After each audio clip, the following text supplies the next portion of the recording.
Стадион. Емисија за вашата вистина. Драги Георгиев, професорот го имаме на линија. Академик Георгиев, председател на Македонско-бугарската комисија за историски и образовни прашања. Професоре, дали се слушаме?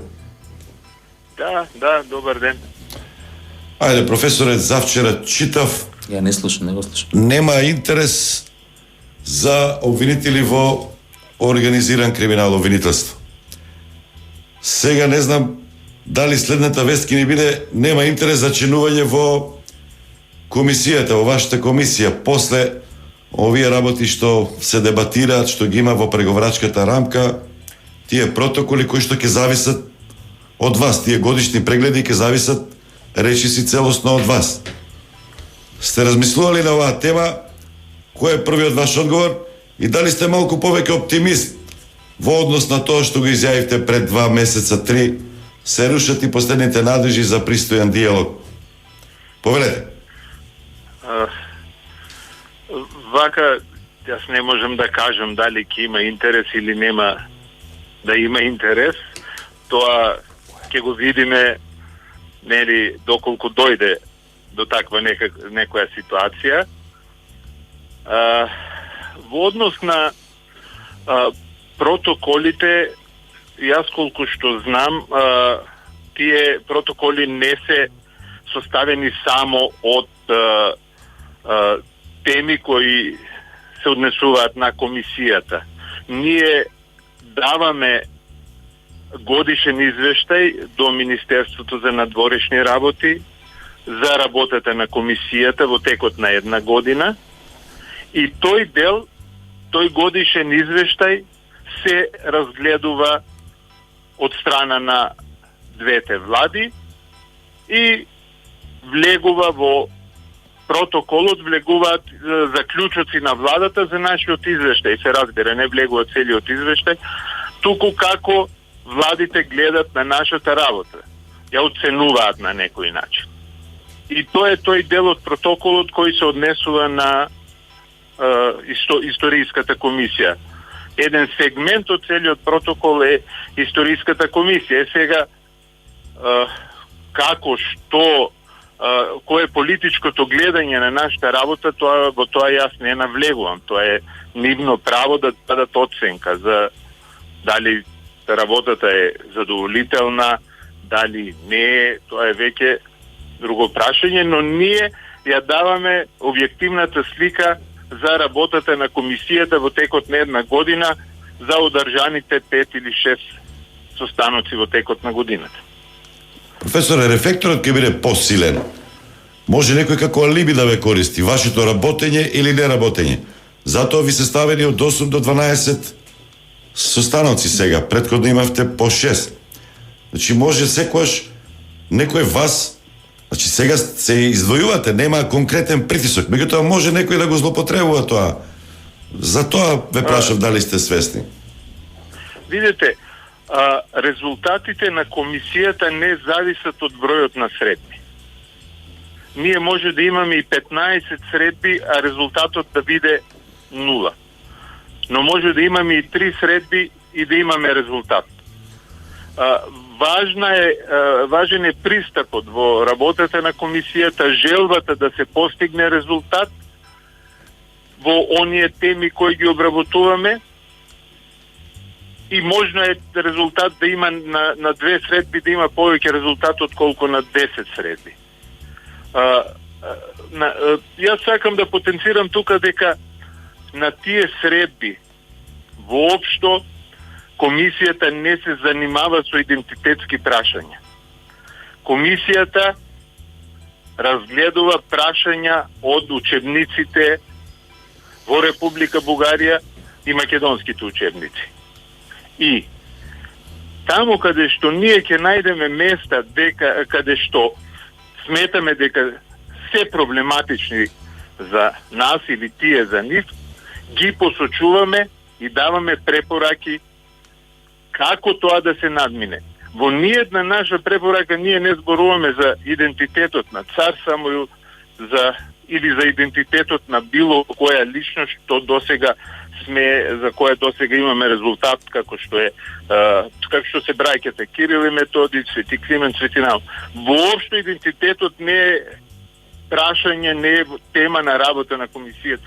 И затоа тука сакам да истакнам да се престане да се манипулира со тоа дека комисијата ќе решава кој каков идентитет имал пред 1000 години.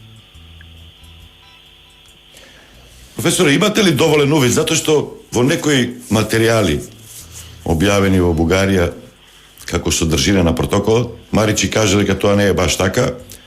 Има рокови до 2025 да се сменат учебниците. Има обврски за Македонија да ги даде сите материјали образовни. Дали вие добивате материјали од Бугарија? Дали имате увид? Дали и они имаат обврска? Објаснете го тоа малку. Како не? Тоа е двострано, тоа е реципрочно. Ние ги добивме сите учебници од Република Бугарија, бугарските учебници, како што тие ги добија македонските учебници. И сите обврски што ќе произлезат од препораките за например за заедничко чествување се однесуваат и на Бугарија, не само на Македонија. Препораките се однесуваат и на бугарските учебници, не само на македонските учебници. Значи, тоа е на реципрочна основа. Македонија нема да преземе еднострани обврски. Се што ќе направи комисијата е на база на реципроцитет. Не може Македонија да ги менува учебниците, а Бугарија да не смени ништо во нејзините учебници. Не може Македонија да смени надпис на некој од спомениците, например, ако дојде до тоа, а Бугарија да не смени, да остане онака како што е. Значи, тука има реципроцитет и тие се поврзани активности. Така да не треба јавност да се плаши дека ќе се случи, ако дојде до тоа, дека ќе се случат промени само кај Македонија, а нема да има промени и во Бугарија. Ова околу цар Самуил беше објавено, дека како обврска ќе биде да се направи свеченост во Охрид, па како ќе биде напишан, дали бугарски, дали вака, дали така. Кратко да ми кажете, вие имавте една добра, позитивна ситуација, еден период. После тоа се нагло се промени и закочи. Може ли да ми кажете кратко дали има некаков напредок воопшто последните неколку седмици? Видете, во однос на цар Самуил сакам да кажам дека ние во однос на учебниците не правиме препорака за цар Самуил, правиме препорака за Самуиловата држава, бидејќи тоа е наставна тема во учебниците. Не е цар Самуил, туку Самуилова држава. Ние за цар Самуил согласивме препорака за заедничко чествување уште во 2019 година, кога беа односите поинакви. И повторно во таа препорака никаде не се спомнува идентитетот на цар Самуил. Затоа не дека било бугарско царство. Во таа препорака веќе беше објавена, јас мислам. Да. Запишено е дека тоа е средновековно, големо средновековно царство, кое поголем дел од светската литература го смета за продолжение на првото средновековно бугарско царство. И тоа е така. Но постојат и други тези и други објаснувања околу тоа царство кои треба да се земат во предвид. И тие се запишани? Тие се запишани во препораката за учебникот. Видете, не може таа препорака ние што ја даваме за заедничко чествување да биде буквално вметната во некаков да кажем говор што би го држал некој од политичарите. Тоа е препорака наша како да се направи еден текст кој би ја објаснил ситуацијата, кој би ја опишал, ако се оди назад, историски, ако сака да ја опише ситуација. Меѓутоа, тоа не е текст кој интегрално ќе се вметне во самите говори, да кажем, на политичарите при заедничкото чествување. Добро, значи... Да. Во однос на препораката која за учебниците, тамо е веќе поинако тоа формулирано. Веќе е поинако формулирано и тие се две различни препораки. Едната е за чествување, другата е за учебниците. Во учебниците за цар Самуил што пишува? И дали за бугарите е прифатливо да стојат и другите тези, а не само таа дека постојат одредени информации, материјали кои што велат дека тоа е продолжеток на бугарското царство. Да, во препораката за учебниците постојат, внесени се и другите тези за Самуиловата држава и на тој начин е запазена таа мултиперспективност за која ние се залагавме. Значи, постојат други тези и нели меѓу нив е и таа дека е тоа продолжение на бугарското царство. На тој начин во учебниците ќе бидат презентирани сите тие се 2-3 тези за начинот како како е представена нели Самуиловата држава во различни историографии на различни начини, нели. Значи не е единствено само бугарската вистина. Тоа сакам да кажам, дека описно... Не. Тоа е таа мултиперспективност за која ние се залагаме.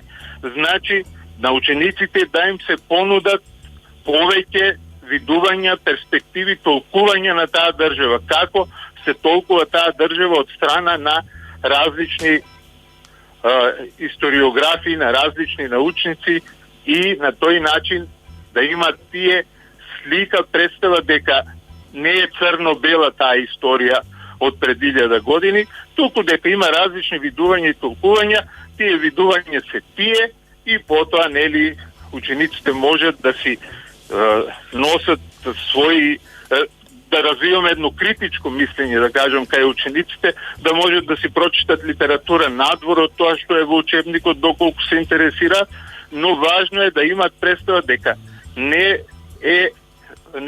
нудиме ние само една вистина која мора да биде научена на тој начин. И за крај само не ми одговоривте сега после сите овие преговарачки рамки, дебати и така натаму, поставеноста на комисијата, во тие годишни прегледи, поголем оптимист сте или се уште сте песимист како пред 2-3 месеци, кога се случи тоа со Ванчо Михајлов? Видете, сега не можам да кажам ништо, бидејќи чувствителен период, ќе видиме што ќе произлезе од сета оваа ситуација и ќе видиме во кој правец ќе оди работата. Во овој момент не можам навистина ништо да кажам. Ние како комисија имаме до крај на годината планирано уште 3 средби. Тоа е годишниот план направен од минатата година. Сега во овој момент навистина не можам ништо да кажам како ќе се одвива, но работата, обврските кои се преземени нели во однос на одржувањето на тие средби стојат и ќе зависи, повторно ќе кажам, каква ќе биде политичката разврска на сето ова на случување.